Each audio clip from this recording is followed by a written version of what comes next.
Halo, halo, apa kabar? Kita kembali ngobrol lagi bersama dengan Bung Rocky Gerung. Bung Rocky Gerung besok ini akan mulai sidang perdana berkaitan dengan gugatan dua orang mahasiswa, satu dari UIN Jakarta, satu lagi dari Universitas Podomoro. Ini Fakultas Hukum ya, berkaitan dengan putusan Mahkamah Agung kemarin tentang syarat usia calon gubernur, wakil gubernur dan juga bupati, wakil bupati dan juga wali kota dan wakil wali kota. Nah, kemarin putusan AMMA itu kan memungkinkan kemudian KPU mengubah aturannya, mengharuskan bukan memungkinkan. Dan itu sudah diubah, sudah diumumkan oleh KPU bahwa tidak lagi bahwa usia 30 tahun untuk gubernur itu pada saat pendaftaran, tapi pada saat akan pelantikan yakni pada tanggal 1 Januari 2025. Ini benar-benar ini tailor made undangan ini apa undang-undang ini tailor made untuk keluarga Jokowi khususnya Kaisang ini. Ini kalau orang Prancis bilang ini yang gejala deja vu itu. Udah jauh Jadi ya. sepertinya udah pernah terjadi. Dan Mm-mm. deja vu biasanya itu Mm. karena jarak waktu, lalu jarak tempat. Orang, iya gue pernah tahu ya keadaan itu kan deja vu. Mm. Istilah psikolog psikoanalisisnya. Tetapi deja vu di kita ini itu baru berlangsung 2 bulan lalu. Iya, Jadi iya. kita tahu bahwa keputusan KPU ini yang berbasis pada keputusan MA itu hanya ingin mengulangi memori buruk kita tentang Mm. Gibran sebetulnya Iya, kan. iya. Mhm. Jadi seolah-olah ini kekuasaan atau sebut aja pemerintah atau Pak Jokowi itu harusnya dia ngerti bahwa rakyat lagi sangat sinis dengan soal-soal semacam itu dari peristiwa Mahkamah Konstitusi. Kan mestinya presiden kasih sinyal, jangan begitu dong, itu seolah-olah nanti kena lagi gue nih, bahwa ini dinasti itu. Tetapi apa boleh buat, presiden memang menginginkan itu. Jadi sebetulnya insting presiden lah yang dibaca oleh Mahkamah Agung lalu diteruskan oleh KPU, kan itu Mm. dasarnya. Mhm. Jadi kelihatannya bahwa Jokowi memang nggak kapok-kapok dengan gejala deja vu ini, yang deja vu yang barusan terjadi justru itu. Mm. Jadi kemampuan kita untuk melihat masa depan akhirnya dibatalkan lagi oleh kekonyolan KPU yang jauh-jauh hari sudah memutuskan bahwa itu calon usia itu pada saat pelantikan. Kan itu memang orang tua cuma buat Kaisang, apalagi buat siapa lagi. Nah, kelihatannya makin dangkal, makin terbaca, justru makin nekat di KPU ini kan. Iya, Di iya. komisi yang betul-betul tidak punya etik dan tidak punya perspektif tuh. Dia nggak ngerti bahwa rakyat itu benci betul dengan KPU hari ini tuh. Di Iya. kemampuan KPU untuk menjadi penuntun ide-ide kepublikan itu tidak bisa lagi kita andalkan. Iya, iya.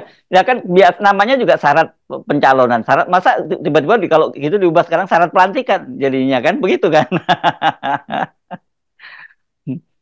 Jadi poin dasarnya selalu syarat itu untuk membatasi, bukan untuk mengizinkan. Iya. Kan diberi syarat supaya waktu dia mendaftar dia tahu dia belum mampu, belum cukup. Jadi Hmm. kalau seseorang mendaftar di umur yang belum cukup, dia tahu toh nanti akan dicukupkan dalam pelantikan nanti. Iya. Padahal justru waktu dia mendaftar, disitulah problem pertama dia tuh secara fisik, secara psikis, secara intelektual.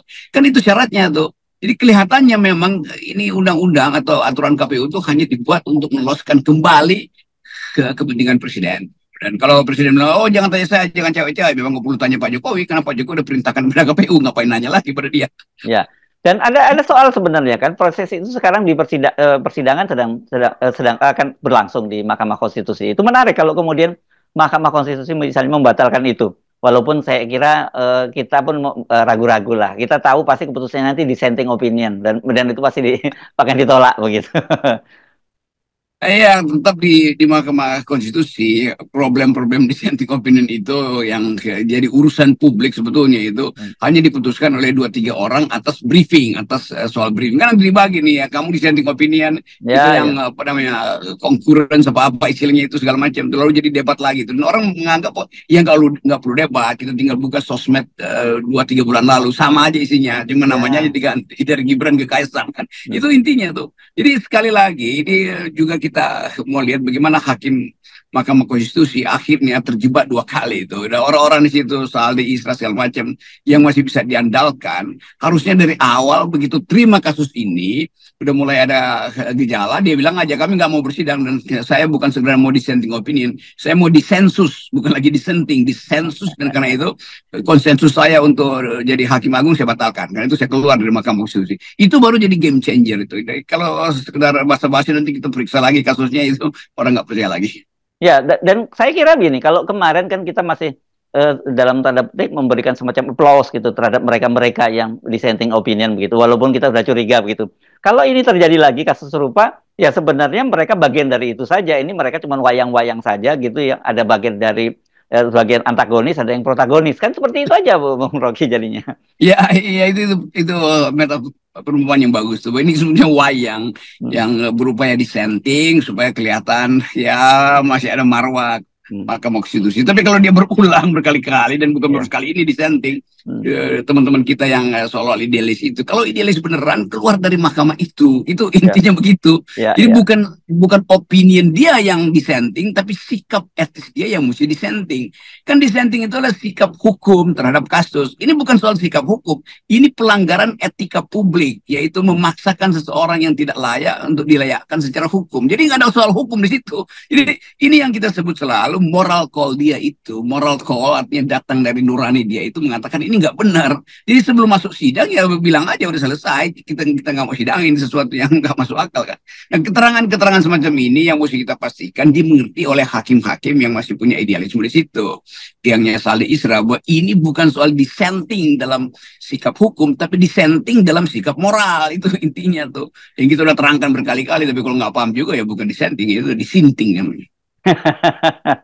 Nah, oke, itu soal Mahkamah Konstitusi ya. Walaupun Mas kita mesti memberikan ruang semacam apa, ruang kecurigaan gitu terhadap Mahkamah Konstitusi sampai membuktikan sebaliknya, begitu ya, Bung Rocky ya.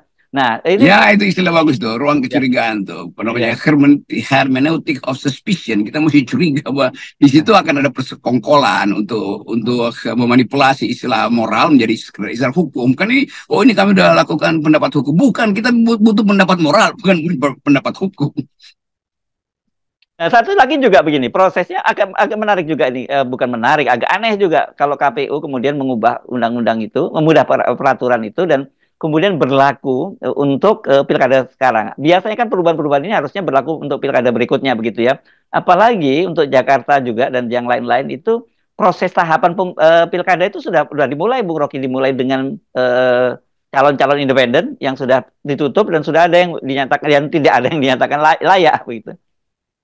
Ya kan nantinya dianggap ya, anak kecil lagi berkampanye, tapi setelah dia menang nanti dia jadi anak dewasa karena dianggap KPU akan putuskan itu setelah dia menang itu kan itu Ya, intinya ya, kan. ya. Betul, Jadi betul. ini jadi kekonyolan-kekonyolan semacam ini. Kalau pastikan ya mending KPU bilang begini, oke, batas usia itu akan kami pertimbangkan nanti setelah dia dinyatakan masih hidup setelah menang kan begitu kan?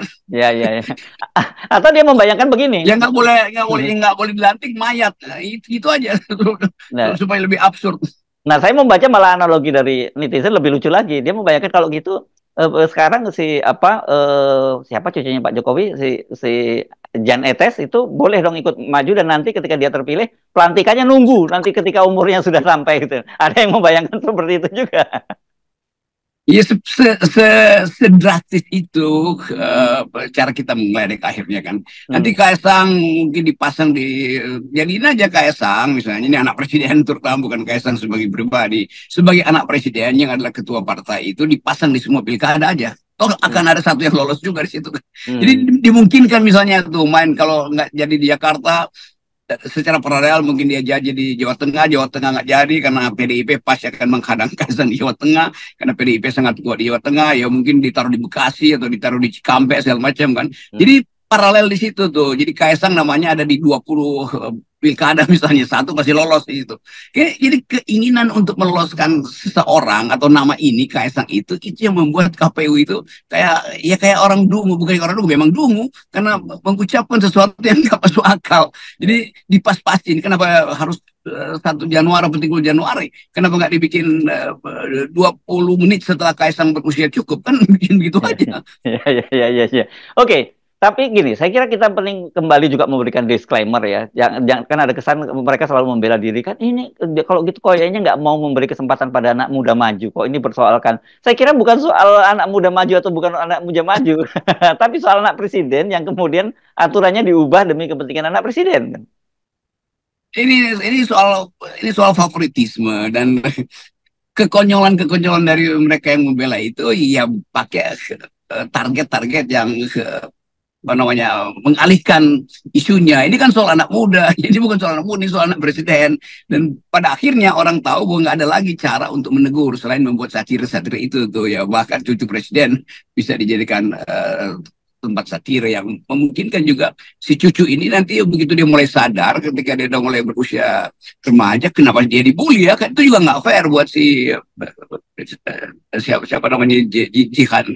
Jan Etes, Siapa Jan itu ya? Etes, Jan Etes. Iya, kan nggak fair juga buat si Iya, sang cucu nanti. betul. Dia kebagian satir ketika dia udah dewasa nanti. Itu nggak benar. Tetapi ketidakbenaran itu dimulai oleh sikap presiden sendiri. Ya, Dan ya. kemudian dicarikan pembenaran di Mahkamah Agung, lalu diputuskan oleh KPU. Jadi ini adalah rentetan kekonyolan Yes, oke. atau Baik, rentetan kedunguan itu. yes, oke, baik. Terima kasih, Bung Rocky ya. Tetap Ya, kita ini kita nolkan semua. Yes, thank you. oke.